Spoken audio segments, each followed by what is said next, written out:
ভিডিওটা কারো ভালো লাগবে কিনা, আমি তাও বানাচ্ছি কারণ আমার মনে হলো আমি যে পরিস্থিতিটার মধ্যে দিয়ে যাচ্ছি, এইরকম পরিস্থিতির মধ্যে দিয়ে অনেকেই হয়তো গেছো কিংবা যাচ্ছ। তোমরা অনেকেই জানো, যারা আমার পুরনো পরিবারের মেম্বার তারা আমার ভালো করেই জানবে যে আমি আমার একজন প্রিয় মানুষকে হারিয়ে ফেলি। আর তারপর থেকে সত্যি বলতে গেলে নিজেকে একটু একটু করে গুছিয়ে নিয়েছি, গুছাচ্ছি নিজেকে।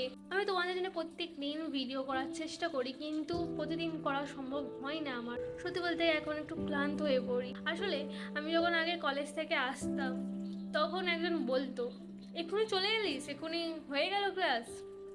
সত্যি আমি সেই কথাগুলো মিস করি, প্রচণ্ড পরিমাণে মিস করি, যেগুলো কাউকে বেশি বলা যায় না, কারণ আমার প্রচুর পরিমাণে বন্ধু নেই। আমি আবার রুটিনের মধ্যে ফেরার চেষ্টা করছি এবং আমার মধ্যে অনেক ব্যাড হ্যাবিট এসেছে, সেই ব্যাড হ্যাবিটগুলোকে দূরে করতে চাইছি। আমি জানি এই খারাপ মুহূর্তটাও একদিন চলে যাবে। সত্যি এই সময়টাও প্রচণ্ড টাফ যাচ্ছে, নিজেকে একটু একটু করে গুছিয়ে নিচ্ছি।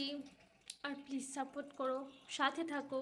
আর যারা আমার ভিডিওটা এখনও দেখছো, থ্যাংক ইউ সো মাচ।